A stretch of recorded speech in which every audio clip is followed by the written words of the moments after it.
Aprendimos a quererte desde la histórica altura donde el sol de tu bravura le puso cerco a la muerte. Aquí se queda la clara, la entrañable transparencia de tu querida presencia, comandante.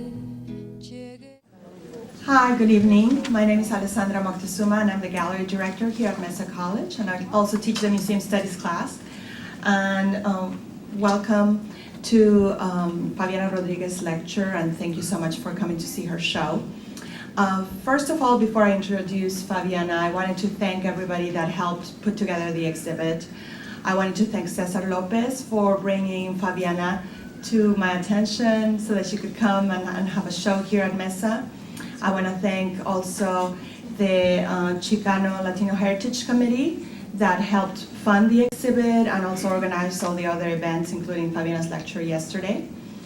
I also wanted to show my appreciation to the museum studies class, and I know it's part of their assignment to help with the shows, but they did a wonderful job in putting up Favianna's exhibit, so I want to thank the class for all their hard work. And I want to thank Pat Vine, who's my gallery coordinator, and she's never here because she's always working hard to get everything cleaned up after the reception, but definitely want to thank her too. And also all the instructors that brought their classes, and my chair, Georgia Laris, for her support too. All right, well, thank you for joining us today, and I just wanted to say a little bit about Favianna Rodriguez and Jesus Barraza, and they make up the Taller Tupac Amaru. They founded this taller in 2003, and their mission was to produce and distribute screen-printed political posters and to foster the resurgence in screen printing medium.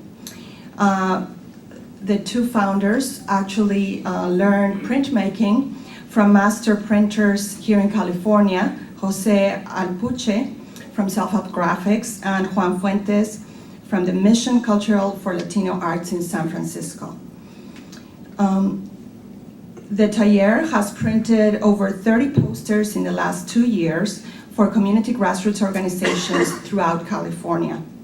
Their political posters address themes of education, incarceration, globalization, femicide, media justice, neocolonialism, self-determination, and third world unity. Their posters have been distributed to the international community at gatherings such as the Free Press Conference, the World Social Forum, and the National Political Hip Hop Convention. In the fall of 2004, the taller collaborated with political artists Malaquias Montoya, Emory Douglas, and Barbara Carrasco to produce a portfolio for the Cultural Center for Latino Arts in San Francisco. They also have been traveling and collaborating with other groups. They just came back from Mexico City and Peru and Japan. And Favianna is also the founding member of the East Side Arts Alliance, an Oakland-based collective of third world artists and community organizers. And she's also a co-founder of Visual Element, a graffiti arts organization that trains young writers in the traditions of mural making and graffiti.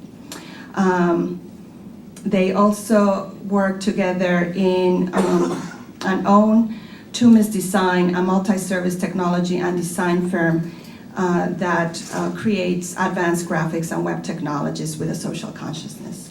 So you keep very busy. And so we're very, very happy to have you here, and thank you very much for joining us.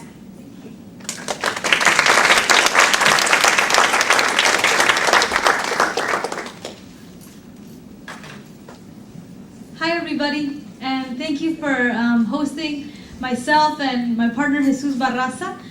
Before I start, I just want to say that a lot of the posters, a lot of the reason why we do the posters is because we're living right now in the United States in a time of very intense repression.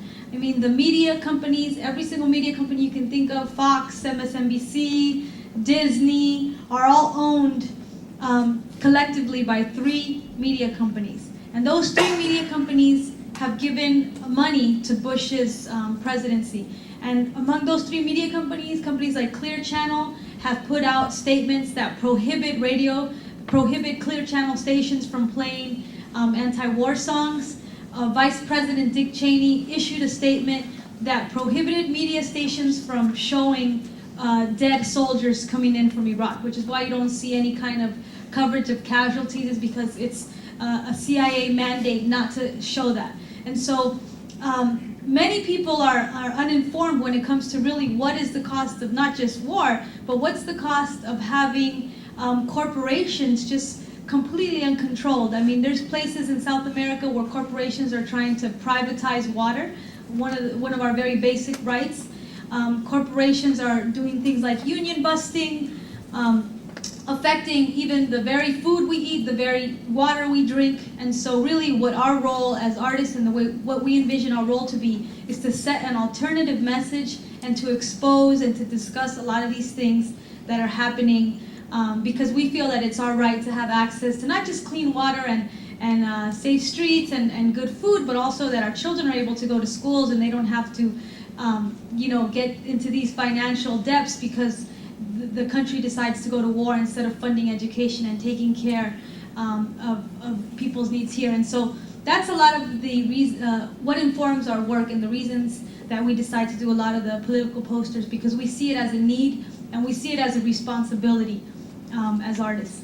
And the other thing I want to say is that culture and art has always played a very important role in movement building throughout the world. And so if you think of when the Spanish came here and, quote, discovered America, and when the Incas and the Aztecs were living here, the first thing the Spanish did was destroy the temples, destroy any kind of writings, crush any kind of art and cultural expression of the native populations. Same thing with slavery.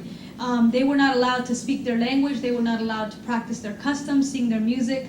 So many times culture is one of the ways that people hold on to their resistance, hold on to what it was that their people are about. And in movements that we've seen throughout history, like the Black Panther Party in the 60s, the Brown Berets in the 60s, even the anti-war movement, all of those relied on disseminating culture and creating, almost making what I call making revolution irresistible, which is something that one of this African-American author said, that the role of the artist is to make revolution irresistible, right? To make it appealing and to make it part of what we kind of envision for our future, right? So with that, I want to go ahead and talk about the pieces in the show. I'm sure all of you have gotten to see the show and may have questions, but it's always interesting to kind of hear the process of how these pieces came about. So the first piece, this is one of my silk screens. It's called Hermano Quang Hao Lee, Brother Quang Hao Lee. Now in 2000, the major world players of the World Trade Organization met in Cancun, Mexico to decide on global economic policies for the world. Now if any of you are familiar with who the WTO, the World Trade Organization, is, the WTO sets policies where they tell countries like Haiti or countries like Venezuela, you can't grow sugar, or you can't grow maize, you can't export that because you'll be competing with the US market. The WTO sets global policies, and so many farmers throughout the world are fed up with the WTO because the WTO is disproportionately affecting the way food is produced. And so this farmer, Quang Hao Lee, who is on the right-hand side, there was, I think at the WTO meeting, there must have been about 500,000 protesters that showed up from Korea, China, Mexico. They showed up and they disrupted the WTO and they said, you cannot meet, business will not continue as usual, what you're doing to the world is horrendous. And so Quang Hao Lee walked to the front of the protest and he had a shirt that said WTO kills farmers, and he stabbed himself and he killed himself. And one of the things that he made a statement about before he killed himself was that for generations he has been taking care of his land. He's been taking care of his family's farms, and that for him it was a disgrace that he could not continue to take care of his land because corporations were taking over the food industry. So he killed himself here, and so in this painting I kind of show the relationship that farm workers have to the land and the importance that farmers have to the way we grow our food. Now, if any of you guys think that, you know, like chickens, the chicken you eat or the beef you eat, if these chickens and these beef are like grazing in the grass, most of the times they're not. In fact, in the United States, a lot of cows are fed roadkill. Chickens no longer graze, they don't eat the grass. They're grown, mass-produced, mass-grown in these factories where they're literally, their beaks are cut off and they're injected with hormones so they can get fatter and they can then give more chicken. And so farmers who use traditional methods or who decide not to use pesticides or who decide to grow, do farming in other ways, how can they compete with corporations like McDonald's, Walmart, who are changing the way food is made? And so this poster really pays tribute to farmers throughout the world who are struggling against the WTO to change food policies. Now, food policy is very important because if you guys heard things like genetically modified foods, all these things are things that affect, of course, our bodies, right? So this poster is done by Jesus Barraza. It's a Day of the Dead print, and it celebrates the Zapatista resistance in Mexico, which began in 1994. And one of the interesting things about the Zapatistas is that the Zapatistas, they were asked, well, why do you guys wear these masks, right? And they said, you know, in Mexico, indigenous people are completely treated like animals. We're completely ignored. And so as an indigenous person, if I walk into the room, nobody looks at me, nobody acknowledges me. But when I walk into a room dressed in a black mask, hiding my most of my face and just showing my eyes, then I get treated like a man, and then I get some of the attention that I deserve. And so the Zapatistas kind of compare what it is they're doing to almost a sense of theater, where they dress in a certain way as a tactic to get media attention and as a tactic to then say, these are the needs of the indigenous people in Mexico. And they've been very successful at that. And so this poster pays tribute to the Zapatista struggle also with the symbol of Day of the Dead. And this piece, Jesus completed in 2001. This piece was commissioned by the National Center for Immigrant Refugee Rights. And this piece really celebrates the role of migrant workers all throughout the world. Now, migrant means, you know, workers that travel from one country to another country to work. And not just in the United States, but in countries like Japan, very, quote, first world countries have very hard policies against immigrants without acknowledging that one of the biggest reasons immigration exists is because first world countries drain third world countries from much of their resources and makes it almost impossible to survive. And so people out of a need to survive come work, many times mostly men, leave their families, come live in very poor conditions, whether it's the United States or other countries.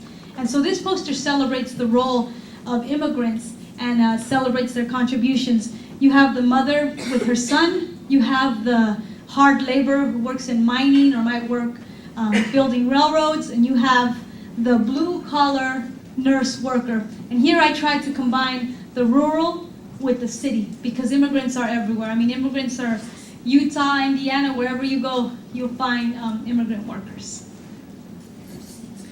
This piece was done by Jesus Barraza, and it celebrates the life of Amiri Baraka. Amiri Baraka was the poet laureate for New Jersey. And after 9/11, he wrote a poem called Somebody Blew Up America.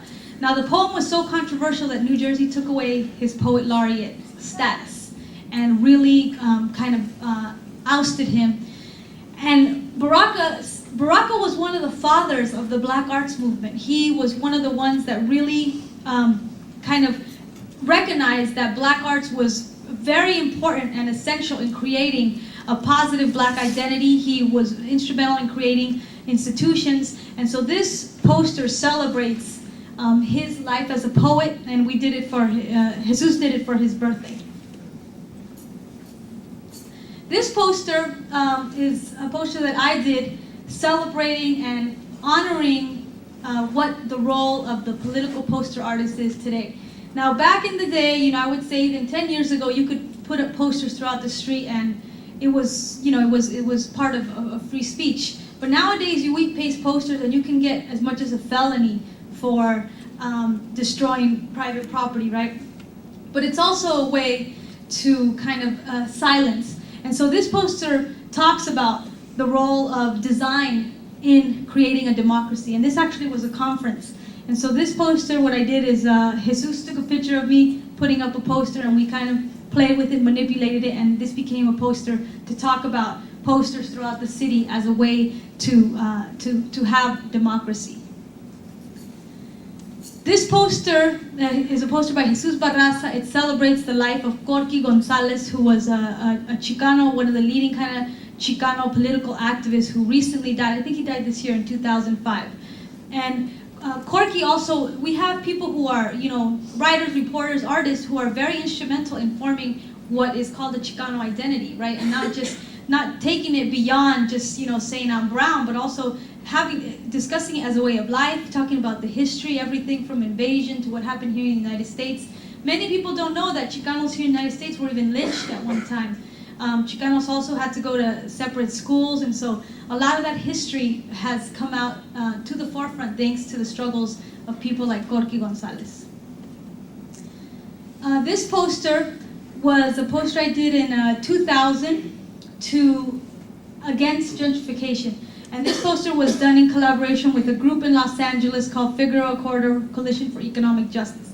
Now in cities like Los Angeles, just like in Harlem, Chicago, San Francisco, you name it, you have something called gentrification. Do you guys know, who knows what gentrification is?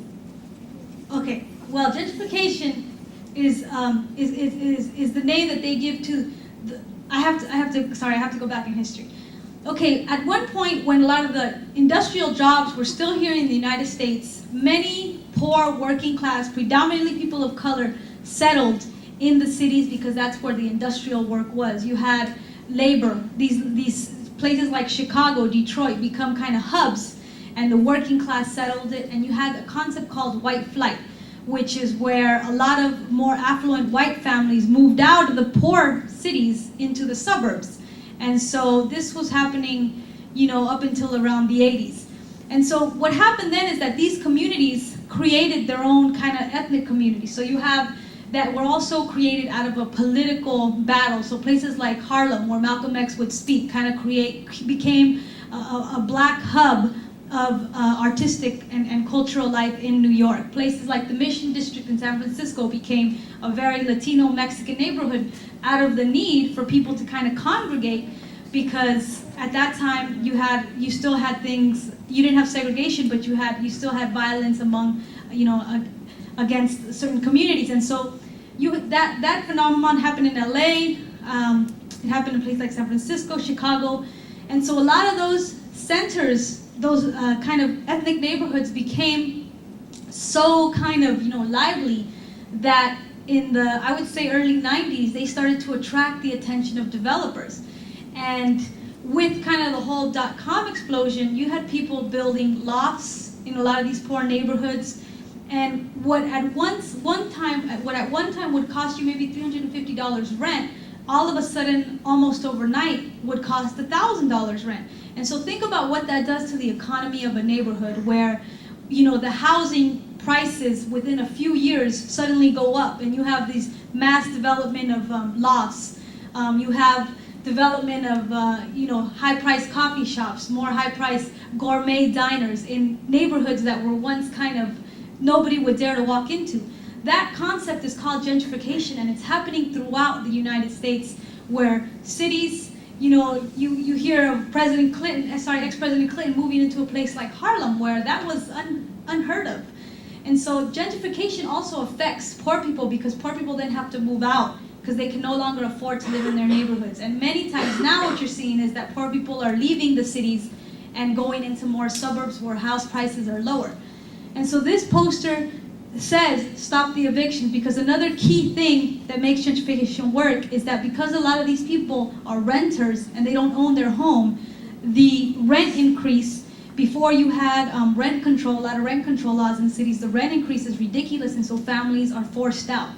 And so this poster discusses, in LA, there's actually a lot of communities organizing throughout the country against gentrification to hold on to their neighborhoods. And so this piece celebrates is kind of a symbol of this struggle. And this piece was actually used, put up all over LA as a way to kind of mobilize the community and to say we can do it. And this battle was very interesting because you have not just Mexican Chicanos organizing, you also had the African American community organizing against the large land developers. And here, you know, I showed the rat and the cockroach and the helicopter because literally, I mean, these are slums that are getting redeveloped. And so it's sad that the redevelopment can't happen for the people that have lived there for years. And yet when you have new money come in, you get these extremely high price, all of a sudden there's interest when for years people have been living in very crime-infested communities and very poor communities. This piece is a piece by Jesus. I think I actually put this in by accident, but this piece is this piece in the show? No. Okay. Well, this piece is one of Jesus' first pieces, and it's about respecting the rights of immigrants. This piece, Genocide Doesn't Equal Justice. After September 11th, a bunch of women, we got together and we said that we had to have an immediate response to 9/11 because the first thing Bush was going to do was to kind of declare this as a time for him to do whatever he wants, and also criminalize Middle Eastern people. And as a woman, one of the things that I really try to do is put women in a lot of my art and depict strong women of color. And so this piece we did kind of as a resistance to the war, an immediate response. Within, like, I think 3 days, by the end of the week, this poster had been printed in a run of 10,000. It was distributed to Chicago, LA, Minneapolis, Los Angeles, all over. I go to cities nowadays and people still have this poster up because it became a symbol it became one of the very first symbols to oppose the war early on, when, you know, a lot of this stuff about Bush's corruptness with the weapons of mass destruction was still unknown. This poster was one of the first ones. And so in that sense, the art, it becomes something very practical. You know, it becomes something that people put on their windows, put up in their offices to represent what it is they're thinking. You know, and I always feel that one of the strongest things an artist can do is to create a piece about something that a lot of people are thinking about but haven't articulated, right? Whether that's resistance to war, whether it's around the education system, that I feel is one of the strongest things an artist can do. And so this piece, Genocide Does Not Equal Justice, We Are Not the Enemy, was really about saying that Middle Easterners are not the enemy. It's much, that's not how we could solve anything. And so this woman here, her name is Mina, and she was the leader of the Revolutionary Afghanistan Women's Association. She was actually murdered by the Afghanistan government, but she's a symbol of feminism in the Middle East, in the Middle East, but also even, you know, a woman of color kind of leading a movement of resistance in the Middle East.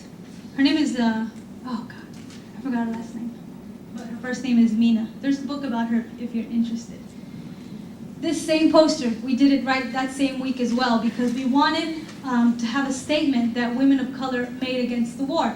Many times, you know, we wanted to say that this is not a war that's happening in our name.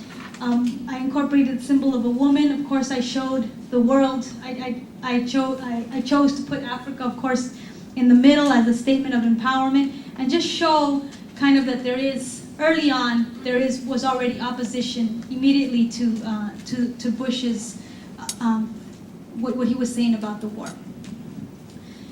This is a piece by Jesus, Angela Davis. Now, also one of the roles I think that we also take very seriously is to kind of reclaim our heroes and to constantly remind people that one of the only reasons, for example, that I could even attend a university was because there was people that came before me who fought for the right for Latinos and Chicanos to attend a university, even for African American students to go to school, to learn their history. All those things have not been given up. They have been fought for years after years. And so Angela Davis is one of those figures that we constantly like to, her, Malcolm X, we like to remind people about really what they stood for and what their philosophy was in terms of the problems. Many of the problems they were discussing then are the same problems happening today. Low education rates among African American and minority students, students of color. high incarceration rates, police brutality within these communities. A lot of the same things they were talking about then are totally applicable now. And so Jesus did this poster to really celebrate the life of Angela and to kind of reclaim her at a time when many of our heroes are being commodified. And what I mean by commodified is never would I have thought in my lifetime that I would see a commercial that has Martin Luther King. I think he was selling a phone service or something. They show him speaking. And this is on, mainstream TV.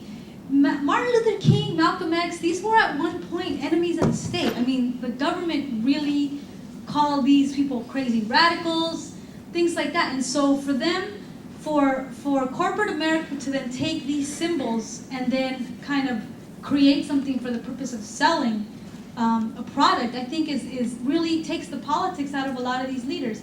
And you see nowadays, you see a lot of young people wearing Che Guevara. Che Guevara the U.S. wanted Che Guevara dead. I mean, what Che Guevara stood for, even today, if he was alive, I could tell you, Bush, they would be saying the same thing they say about Hugo Chavez. They say, let's go kill him, because he was so pro the rights of people. And similar to, there's these, nowadays, I think I saw it on Singular, where you see people holding up protest signs, and they say like, I want my, 2005 Hyundai or something. It's like they are co-opting protest culture because it's something that sells. And nowadays you see all these uses of the word revolution, when at that time, when there was a time when you could not say stuff like that. And so when you take a culture of resistance and you kind of make it marketable and you start creating products, it takes the politics out of it.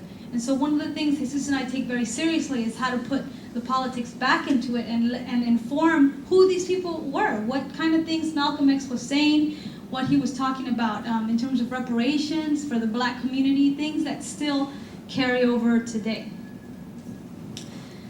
This piece, also done, a youth organization said, we want a poster about how war, a lot of the kids that are being drafted for war are young men of color. They're going to be one of the first ones to die in this war. And also, men of color don't just die here, they die abroad. And so this piece, war targets poor people of color, because many times people who pay the price in war are poor people. And here, I don't know if you know, I just came back from Peru, and I learned that the United States government just went to Peru and offered Peruvians $30 a day to go fight in Iraq. And because the Peruvian economy is so poor, people are making maybe, maybe $5, $6 a day. A lot of the population, $30 a day is a lot of money.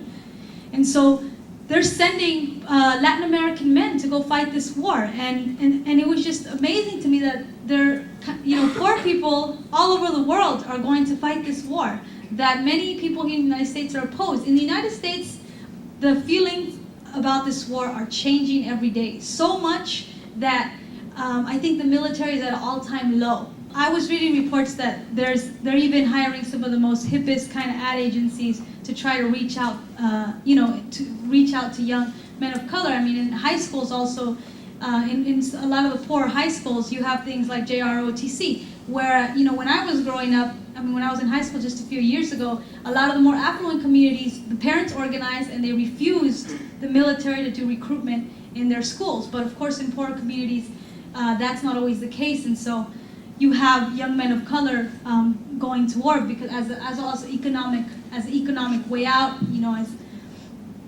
as a way out. And so this next piece was done by Jesus and myself, and this piece celebrates Hugo Chavez from Latin America, the president of Venezuela. Now, Hugo Chavez also is one of the first presidents in Latin America who is telling the U.S., no more, you're not going to do what you want in this country. We have to take care of the Venezuelan people, of the people in South America. Because South America is just, it's one of the poorest countries. Like Bolivia, Argentina, Chile are just continuously struggling, and many times the presidents are just kind of puppets, and they're very corrupt. And so Hugo Chavez is one of the first ones who's kind of saying, that's it, we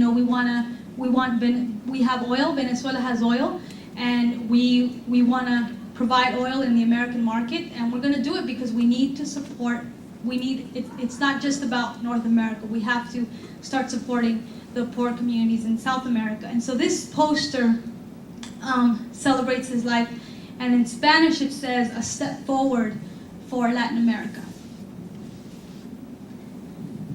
This piece, Sister Fire, it also celebrates the role of women of color in the arts. And I think earlier I was speaking to a class, and I was saying that if you watch TV, you even drive down the street, you hardly see any representations of women of color, Asian, Black, Latino women in any kind of empowering positions besides being sexually objectified. You hardly see that. We're completely absent of mainstream TV unless it's, in some kind of sexualized way. Many times the same thing, Latino men, Black men, they're shown either as clowns or as pimps or as nothing. Look at most of the major roles, even on mainstream movies. You tell me when you've seen a woman of color in a main, very prominent role. You hardly do. And so one of my objectives in my art is to show women of color in empowering, powerful positions and show them beautiful as artists, as musicians. And so this piece, you have a musician, a dancer, you have a DJ, a guitarist, capoeirista, breaker. And this was a tour. It was called Sister Fire that went out throughout the United States, women just kind of stopping in different cities and doing their art. This poster is by Jesus Barraza. It celebrates also the resistance in Palestine. Also, Jesus of course, he wants to also depict powerful women in his piece. And you did this piece when? What year? 2001. He did it as part of a portfolio that came out in the Mission Cultural Center in San Francisco. This piece, also, as I told you about the whole media monopoly, this piece is about how, in reality, the media monopoly is very dangerous to us, to everyone, actually, to all Americans. It's dangerous because we become then misinformed, and in reality, having justice in the media is our right. It's our right to have self-determination. And so this poster, from the celly to the telly, means from the cell phone to the television, we should demand media justice. And this poster is about creating our own media too, because we're not going to many times find our stories. We need to create our own stories, whether it's us creating posters, people creating their movies, their documentaries, their radio shows, writing. It's important for us to create media to expose some of the things that are really happening. This piece also is against gentrification. Up there you see kind of a sign of a sold house. If you go into a lot of these communities that are being gentrified, you see all these signs that say, "We buy houses, because they're buying up, houses that have been for generations owned by communities of color, but they might be in very poor conditions, buying them and maybe selling them at triple or quadruple. That's especially happening in the Bay Area where I'm from. And so this poster talks about housing as a human right as outlined by the United Nations Charter, and that it says it in Spanish as well. It shows, I wanted to show, that's San Francisco down there. I wanted to show women in lower paid working class positions, like as domestic workers, service workers, restaurant workers, and of course show the family. This piece is by Jesus, Ricardo Flores Magón. Ricardo Flores Magón, he was one of the main intellectuals throughout the revolution, right? Okay, so he was a Mexican anarchist, and he and his brother published a newspaper in Mexico, but he's one of the very prominent symbols of Mexican history in terms of informing a very revolutionary political ideology. And once again, this is about, reclaiming our heroes, but also sharing with you really who they were and what they were about. He was also a political prisoner taken by the United States, which I think is really important because he was one of the first Mexicano foreign political prisoners taken by this country, and I think that was really important. Yes. He died in prison, yeah. This piece, Chicano Moratorium Day, in 1979, there was a big march in Los Angeles where Chicanos said, we're not going to go to the war in Vietnam. This is not our war. Why? why should we go fight this war when here we're treated completely without justice? Why should we go fight for this country? So that happened in 1979. There was a reporter that was killed at that march, Ruben Salazar.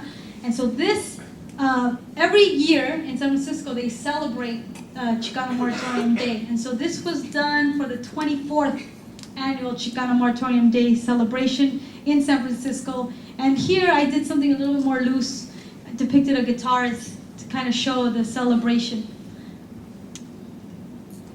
This is a piece by Jesus Barraza. Now, recently, the Zapatistas issued a statement where they said that they were going to retreat and they were going to re-examine their political philosophy, and they said, unless we change our political philosophy, we're going to lose, and we want to support not just what's happening here in Mexico, we want to support oppressed people throughout the world. And so they made a declaration, and here this poster celebrates the EZLN, who I told you earlier emerged in 1994 as a resistance to even the Mexican government. Because if you go to Mexico, many of you here Latinos, the darker you are, the lower you are on the caste system, right? And so indigenous people are at some of the lowest, and they get treated completely in inhumane manners. Many times they're in the worst service sector jobs, and slowly many of they're losing their land. And so the EZLN said we have to protect indigenous communities. We have to make them autonomous, which means we're not going to rely on the Mexican government. The Mexican government does not care about indigenous people. We're going to create our own governments, and we're going to get the support of the international community. And they did. In fact, the EZLN has huge support from a lot of Europeans. They have a lot of support from people in the United States, but some of their strongest support is actually in Europe. And their tactic was to bring their struggle to an international spotlight, and that's what they did. It's funny because one of their biggest tactics was to do it through the internet, and they did. So this poster celebrates, it says, in Mexico we will walk through the entire country, through the ruins left behind by the neoliberal war, and through the resistance that entrenched in it will flower. Sixth declaration from the jungle that they made. This piece is about my grandmother. Now someone told me when I was walking that, wow, this is really different style. And earlier in Alessandra's class, I was saying that there's two objectives sometimes in what some of the art I'm creating.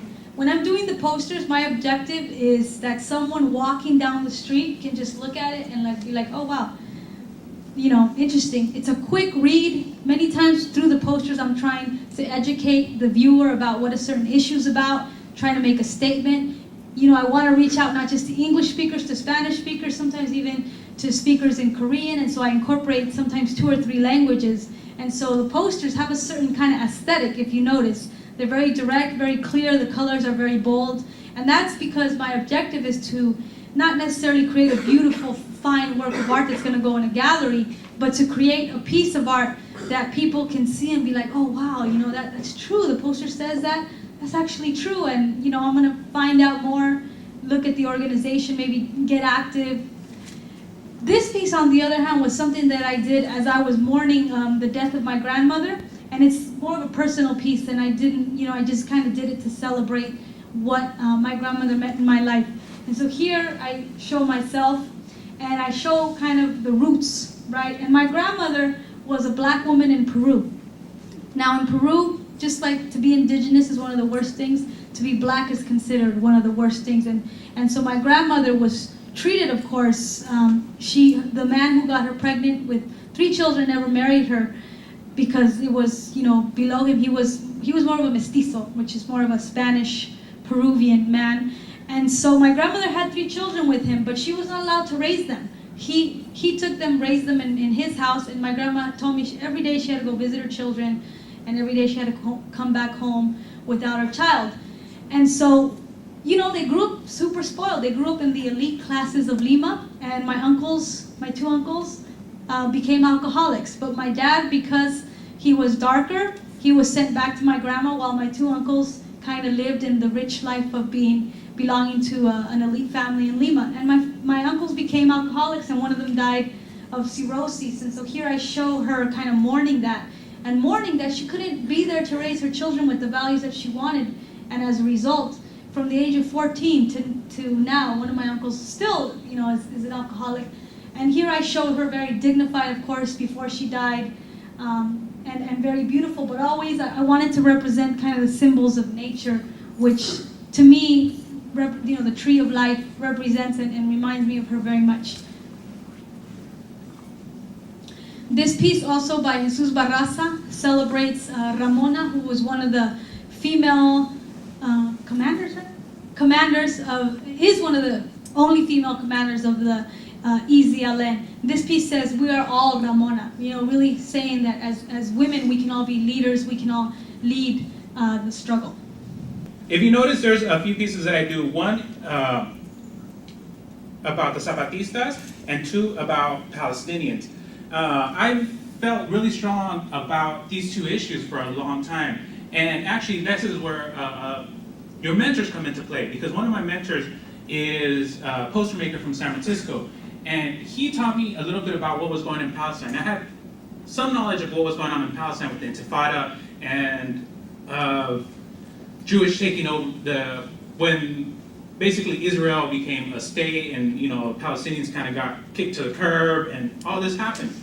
And this has been a struggle that's been going on in Palestine for a long time. And so what happened is indigenous people were had their land taken away, which is something that happened here to our people. And if you look at the Zapatista struggle, that's one of the big issues that's going on down there, is land struggle, which goes back all the way to 1910 to the revolution. And for the Zapatistas right now, a big issue is to have the people have control of the land.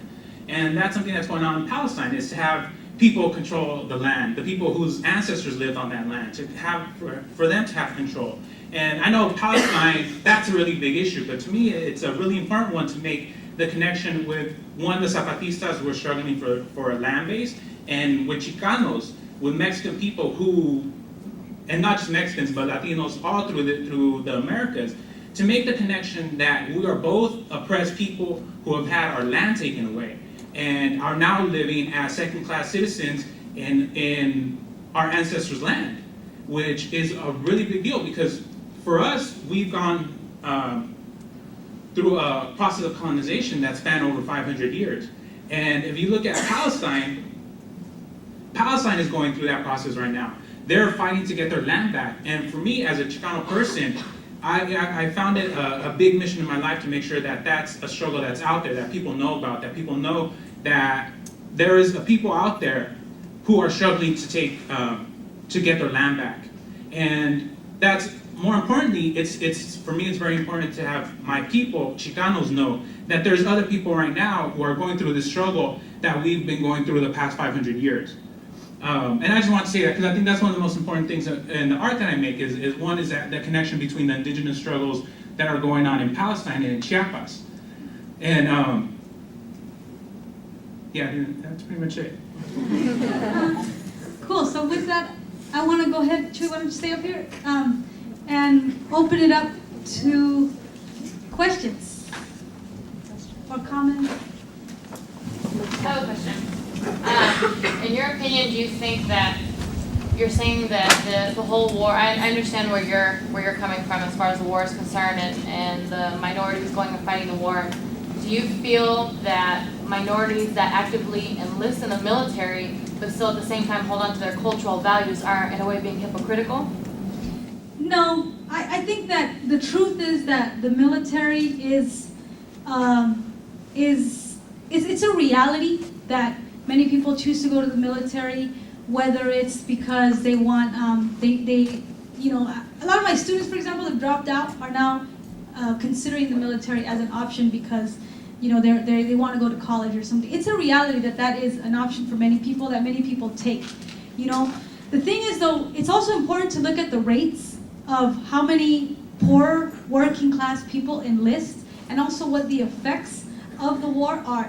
I think recently in the Time magazine they had like a whole study about how post-traumatic syndrome, the level of people that are returning from the war is affecting men so much that you have some of the highest divorce rates ever.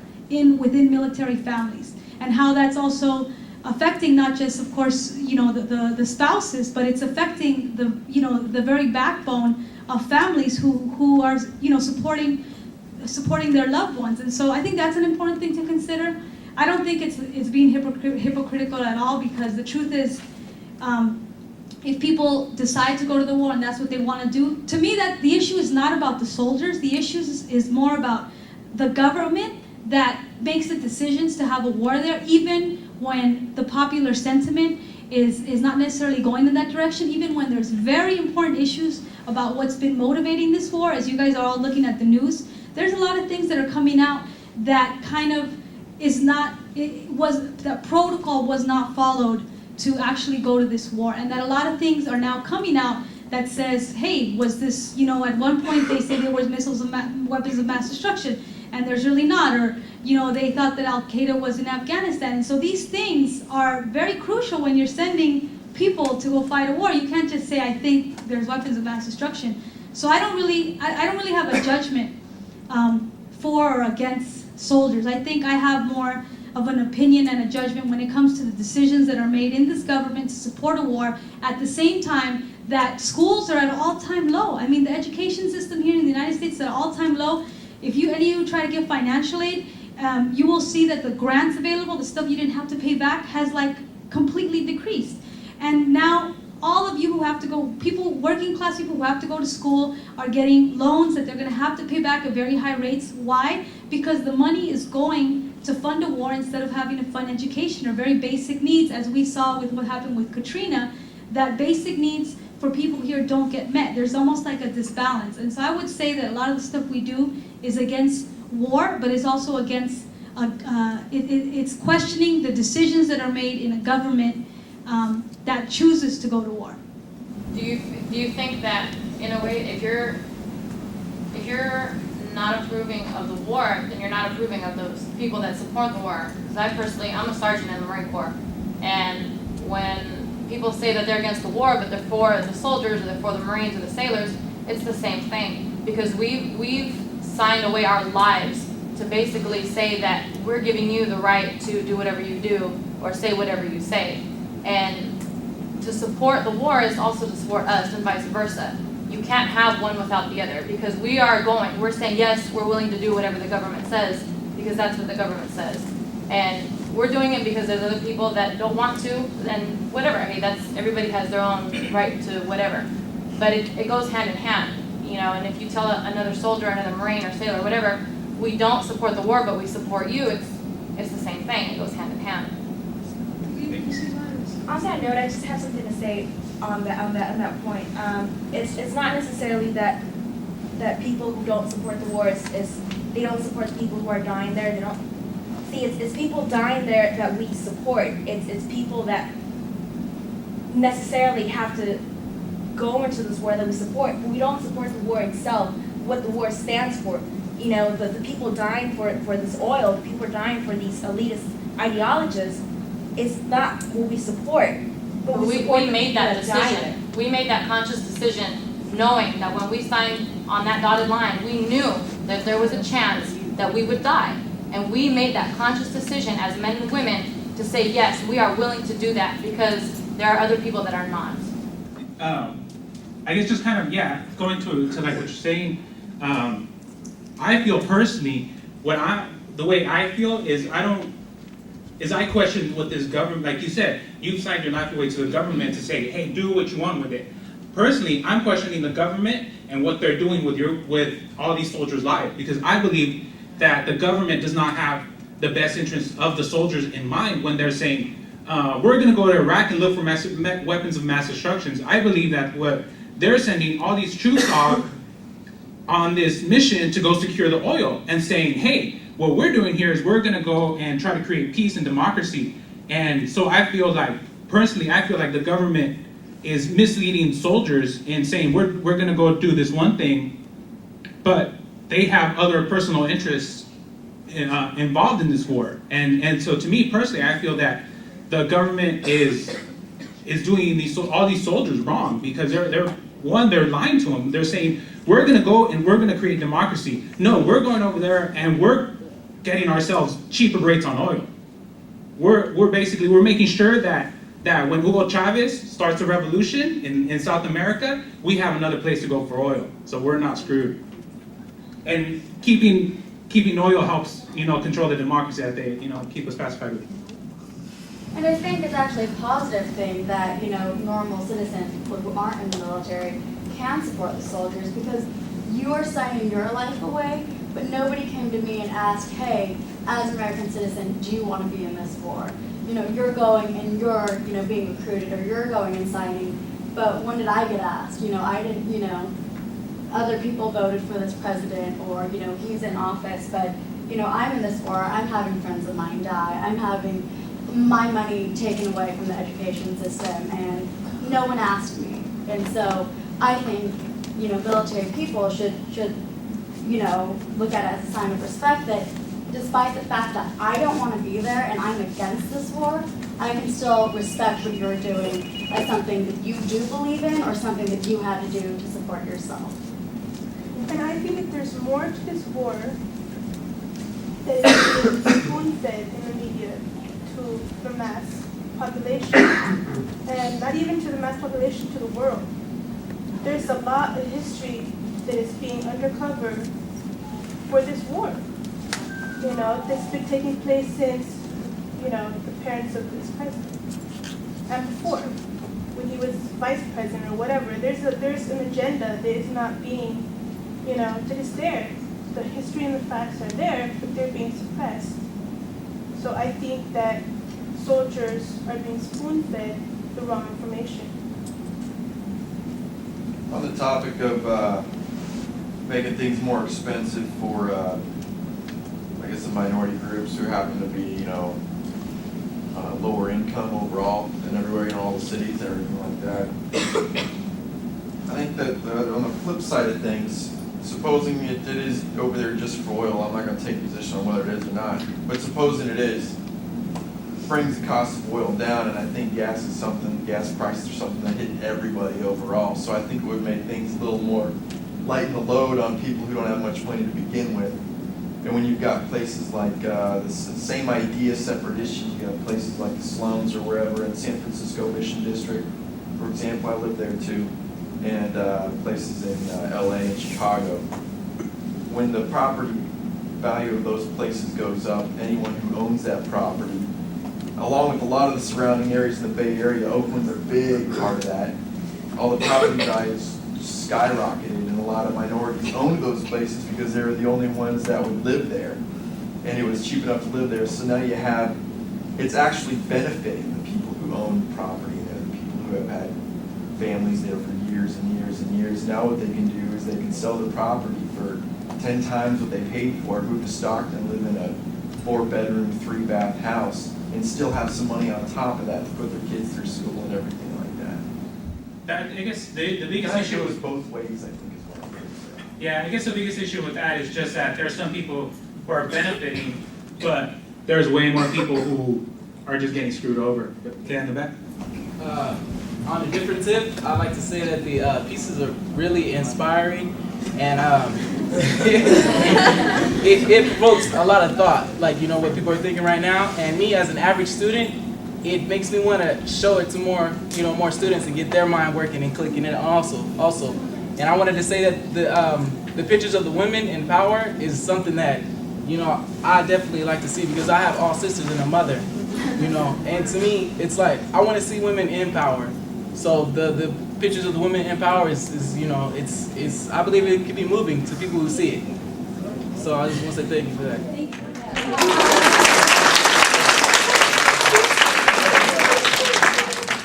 I'm just saying that, well, I'm not familiar at all. You're Chicano. You're making here art that it doesn't seem to reflect you in a way. I think mostly Chicano art. I look at graffiti. I looked at how complex it is. All those writings. I was expecting something more of a tagging thing. And here you are making this fabulous, this little pretty, which is kind of.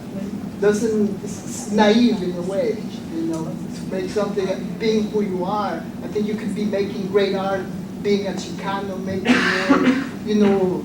baroque. That's what I see when I see Chicano art. Baroque, something very elaborate. And these are very, plain. I get, there is, I'm seeing Andy Warhol here. actually Rupert Garcia. There is an artist from, actually, if you look at the lineage, someone's broken down the lineage for me. And there was the arts movement in Mexico of printmakers, which is a taller de gráfica popular, who did political posters in the same tradition that we do, that question what the government does and empower the people. That got passed on and got taken by the Cuban poster makers, which this was in the late 60s through the 70s, and that was a group called Los Paz. And they were about making political posters that put images of third world countries in empowering positions. They talked about war, they talked about revolution, they talked about people taking control of the land. And that lineage then goes to a little closer to us, to artists like Juan Fuentes and Rupert Garcia of San Francisco. And they actually, if you look at their style, they took a style that was actually way more complex with the Cubans, because they would, we do 5-color posters. They would do 30-color posters, which is insane, because it would take you about a week to print. But they took the style of this real simplistic graphic, and I've been told, what I see in their prints, it takes images of our people and it puts them in empowering positions. And so then that lineage from Ospal got passed on to the San Francisco printmakers, a whole bunch of poster makers in the 70s. And so that tradition went through the 70s and 80s, almost got lost. And I say this because I've been told by those poster makers that we've come along and we've taken that tradition and we've taken it to the next level. So it's a whole other generation has grasses. So it's almost saying and one of the things is that what we're doing with this art is saying that, yeah, a lot of people think Chicano art and say, hey, graffiti. We're saying, nah. We're saying, we make all kinds of art. I mean, we got little kids who make graffiti. We also got little kids who do great little drawings, little realistic drawings. So that's one of the things is that we make all kinds of art as Chicano people. Wouldn't it be better for you, empower you more if you did your own thing? But this is my thing. They are doing their own thing. This is my thing. It's been passed on by lineage. I started in Mexico, went to Cuba, went back to the mission, and bam, it's right here. We'll take 2 more, so you and Megan. Well, speaking of Rupert Garcia, your work very much follows his line, and, and the images are very impactful because they're simple, and you go towards more the iconic stuff, whereas your work is like all women or all people of color or farm workers. So you're addressing it from something that a whole group of people can relate to, as opposed to creating the memory through the icon. Question though, recently I read in the paper that the daughter of Che Guevara has gotten an attorney and will be basically suing people who use that image, the image of him in the parade with his hair down, because she said, it's taken it away from me. It's taken my father away from me, and now it's become a Nike symbol or a this symbol or that. How do you think this will affect your art? Well, we actually don't. We haven't done a poster about Che Guevara because I know, but because we feel like it's just played out, and if we're going to do a poster about his life, we'll do something completely However, different. you do the Angela Davis image, yeah. which is a familiar image, and actually, believe it or not, I have had people send me letters from their lawyers that say you cannot make this image, which is fine. I mean, I understand. I mean, I don't want to say any names, but I have been told to stop producing this image, and actually, a lot of artists have been told the same thing, and so. You're right. I think sometimes a lot of these images get so exploited that the families kind of say stop. Just like I think Malcolm X's family also is also organizing, and Cesar Chavez's family too. You can't just use Cesar Chavez's face. But it also, I mean, the only thing I have an issue with that is in a way, a lot of these icons don't belong. They belong to the people many times. I mean, people who do Cesar Chavez, you go to little kid murals, little middle schools, and they paint their little Cesar Chavez. So it's ridiculous to say that these people who like have totally embraced an icon like Chavez, or even like the farm worker, you know, you can't use the farm worker eagle. You can't. If you're an artist like us and we do use the farm worker, we're gonna get a fat cease and desist letter. So, you know, it's just, but at the same time, I'm like, hey, that's like one of the classic symbols of Chicano culture. So, you know, it's just like, I think there's two sides to it. But I'm gonna just take one more. You wanted to say something? Yeah, I just had a question about, it seems like with a lot of revolutionary groups, they're not taken serious unless they are masked. I saw that with the Sabatistas, and it's same with the Guerrilla Girls. Why do you think, well, I mean, there are obvious reasons why, but do you think that as these groups gain momentum in the future that they'll be able to unmask themselves? Yeah, actually, I think the Guerrilla Girls do it because they don't want you looking at their face as a woman and think like, oh, she's so cute, or like, you know, that's the whole reason why they wear gorilla masks. The Guerrilla Girls, they wear gorilla masks everywhere, and, you know, because they don't want you looking at their face or their breasts or anything. They actually, because they don't want to, like, they are curators in these museums, yeah, and they don't want the respect taken away from them. Yeah, and same thing with the Zapatistas. I think it's more of a statement, kind of playing with theater and with culture, so that they, you know, they get on TV. The Guerrilla Girls get on TV, the Zapatistas get on TV. But on the note that you said that they don't have momentum. Actually, these groups have a lot of momentum, but they are not on mainstream media, and so most people do not know about them. And that's done for, you know, that's very strategic. So these groups, you know, have a lot of support throughout the world. I mean, when you guys saw the anti-war marches, did you guys see how many people around the world march? And you couldn't even see these pictures on TV.